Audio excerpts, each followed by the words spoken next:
Hey guys, Neil here from Neon Black Reviews, and today I'm going to be giving you my thoughts on Bring Her Back. Bring Her Back is a 2025 Australian supernatural horror film directed by Danny and Michael Philippou, and it's their follow-up to their 2022 film Talk to Me. And by follow-up, I just mean that it is their next film project. It is not a sequel. It doesn't have anything to do at all, really, with Talk to Me. But the directors have said that it does exist in the same cinematic universe. And after watching both films, I agree with that. Yeah, there are definitely, when you break these films down to, I guess, their basic themes, yeah, it's easy to imagine that these two films could exist in the same world. But as far as actually having anything to do with Talk to Me, it doesn't. So if you haven't seen that film, it's perfectly okay to just watch this one first. But I would definitely recommend that you watch them both, and here's why. So, yeah, Bring Her Back. Our story here focuses on two kids. Well, one's really a young man. He is 17 years old. His name is Andy. And his younger blind sister. Now, at the beginning of the film, we see that their father has died. And there's no mention of a mother. So, yeah, we don't get that information at any time during the film, I don't think. So, yeah, naturally, with them both being minors, they are placed into a foster home.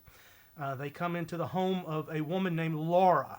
And right from the beginning, she doesn't have to do a whole lot before we get the idea as the audience that there is something going on with this woman. And that feeling definitely gets stronger as we get further into the film till we realize that, yes, there is definitely something going on with this woman. So that's the basic idea behind Bring Her Back. Now, I'm not going to go into a whole lot of detail as far as, what actually happens in the film. I do want to keep this review spoiler-free. But just suffice it to say that this is a really interesting story.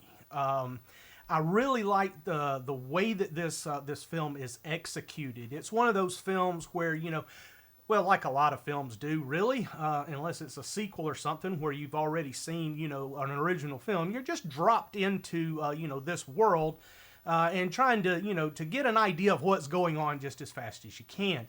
But this is one of those films, where you can't really figure out what's going on until you get further along into the film. Yeah, it's not a slow burn. Yeah, it's a fairly fast-paced movie as far as how things move from one point to the next within the film. But you don't. It really does a good job of kind of hiding what it's really going to end up being. So you get little bits of information as you go along. But like I said, with this character of Laura, the foster mom, yeah, things are, yeah, you just know that there's something not right with this woman just from the minute that she's, first introduced to us, and it just gets worse from there. But as we go along, there'll be something in the dialogue, or something that we see, or, something that we can deduce from what we've already seen. That helps us kind of get an idea for where this film is actually going. Now, if you can figure out how exactly it's going to end up, yeah, probably not. I mean, I wasn't, but at the same time, I really wasn't trying to figure out how this film was going to end as much as just trying to figure out what the hell's going on. It's definitely, the way that it does this is something that I really enjoyed about the film.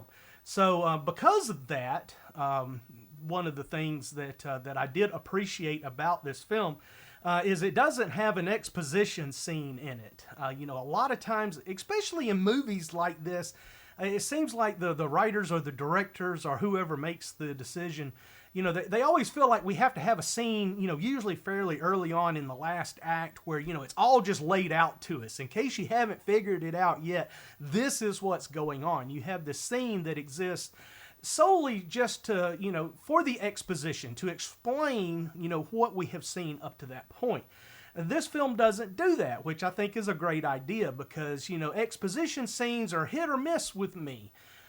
Sometimes, I really like them. If it's really well done and it fits the film, I don't mind them at all. But, a lot of times they're clunky.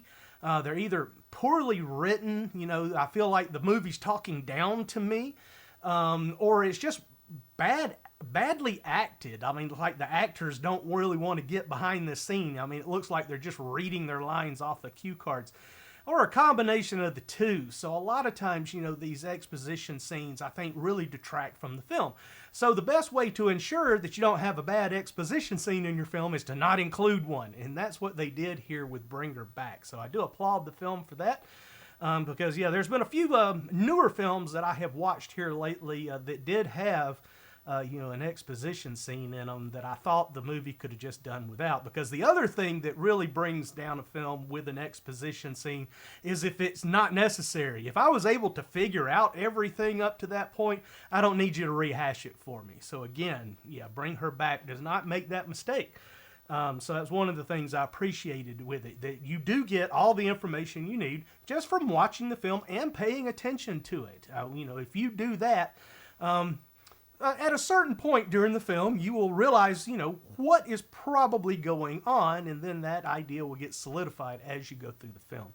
So that's one of the things I liked about it. I also mentioned with their previous film, Talk to Me, that the only minor complaint, because I did end up enjoying the film quite a lot, so it was just a minor complaint, was that I didn't like any of the characters, and that is not the case here. I really like these two kids. Andy and Piper are their names, if I haven't mentioned that already. You really do get behind these kids because they are thrust into a bad situation. And then as you learn, when you go, further into the film, that they were actually in a bad situation before. So it was kind of an out of the frying pan into the fire kind of deal for these kids. So you definitely feel for them, and you're definitely behind them, and you want things to work out for these kids. And there's another character too in the film that I haven't mentioned. It is I forget exactly. The kid's name is Ollie. He lives there in the house with Laura. And I think that he is her son. That's kind of something. I've only seen this film once, so forgive me for not, having every little plot detail down. I was very sympathetic to him. I'm not going to say I liked his character as in, liking him as a person, because a lot of the events that are going on in this film are hinged around him. But I was definitely sympathetic to him. He did not deserve what was being done to him and the things that he was basically being forced to do. It's another character in the film that I had, a lot of empathy for, if not, specifically liking them. So that was another thing that Bring Her Back does. That Talk to Me didn't, is it actually got me behind some of these characters and make me really, invested in their fate, if you want to put it that way. So that's another thing I liked about the film. And again, I'm not trying to compare this film to Talk to Me. It just happens to have the same two directors. Again, they are not related to each other in any way other than they do exist in the same universe. Cinematic universe. And again, like I said, once you have watched both of these films, it would be quite plausible for these films to exist in the same world. But one of the things that Talk to Me did as well is when it needed to be graphic, it was. It didn't really, pull any punches. It wasn't an overly graphic film, but it did go there when it needed to go there. Bring Her Back does it even more. There are some scenes in this film that, if you don't like gore, you're probably going to have a hard time watching. If you don't turn away, it will probably shock you quite a bit. Because when I say this film goes there a couple of 3 times, it does. It's nasty. I mean, it looks 100% practical to me. I mean, I didn't, rewind it and study it or anything, but just, a first watch all the way through, it did look like it was all, practical effects, which you guys know me. I appreciate that kind of thing. Definitely would like to see practical over CG any day. But yeah, they were really well done. And like I said, there's some nasty stuff in this film. So I obviously appreciate that, me being me. So just overall, I think this is an excellent film. It is a great, second effort. This is the second full-length theatrical film from these two directors. I think they knocked this one out of the park again. Because if you guys have seen my review of Talk to Me, you know that I really did enjoy that film as well. So yeah, this is a great second effort, and in fact, I think I may like this film a slight bit more than Talk to Me. So they are, in my eyes anyway, they are climbing as they get into their directorial careers, which I hope they get the opportunity to make a lot more films, because I am really looking forward to seeing what they come up with next. I have had great experiences with these two films, and definitely want to see something, from them again. I haven't been keeping up with things in the horror world as much as, I normally do here recently. So I don't know if there's other projects in the works for them right now, but I hope they are, and I hope they're in horror, because I definitely want to continue to see their work. So yeah, if you haven't seen Bring Her Back, definitely check it out. Like I said, it's a really good story. Especially once you figure out, what's going on. It's, again, kind of like Talk to Me was. I mean, it's not something that's overly original as far as, what is actually going on in the film. I can't think of another film right off the top of my head that does this kind of thing, but it's the same basic story. But they still, just like with Talk to Me, again, I'm not really trying to compare the two films, but I said the same things in my review for Talk to Me that I'm saying now, is why I keep bringing it up, I guess. But they put it together in a way that you don't really just sit there and say, oh, I've seen this before, I know what's going to happen now.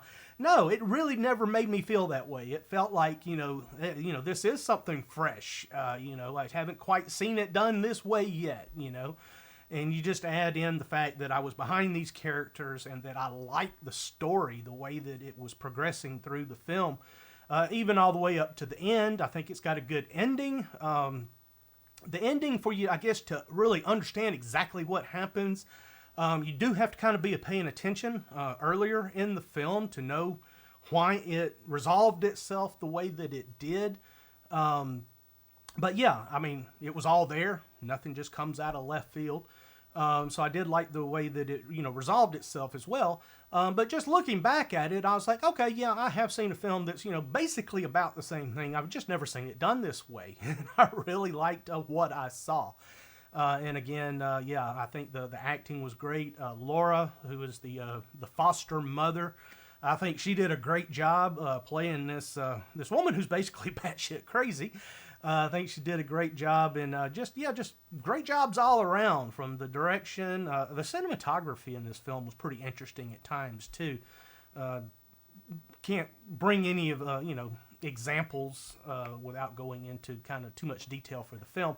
But yeah, I just thought some of the choices that they made and the way that they shot some of these scenes was really good too. So just overall, I think this is the total package. When I sit down to watch a horror film, I mean, it's this kind of stuff that I'm looking for. It doesn't have to be, 100%, overly original for me. I just want an entertaining film, and that's what I got here. I enjoyed this film from beginning to end. It didn't drag at all for me.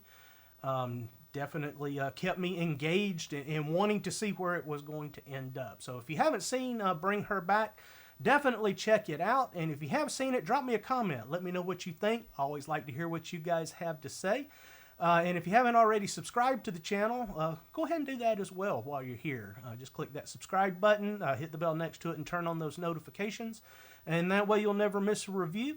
And if you would, give it a thumbs up as well. That really helps the video out here on the YouTube platform, and I appreciate you doing that for me. So as always, guys, thanks for watching. And until next time, we'll see you.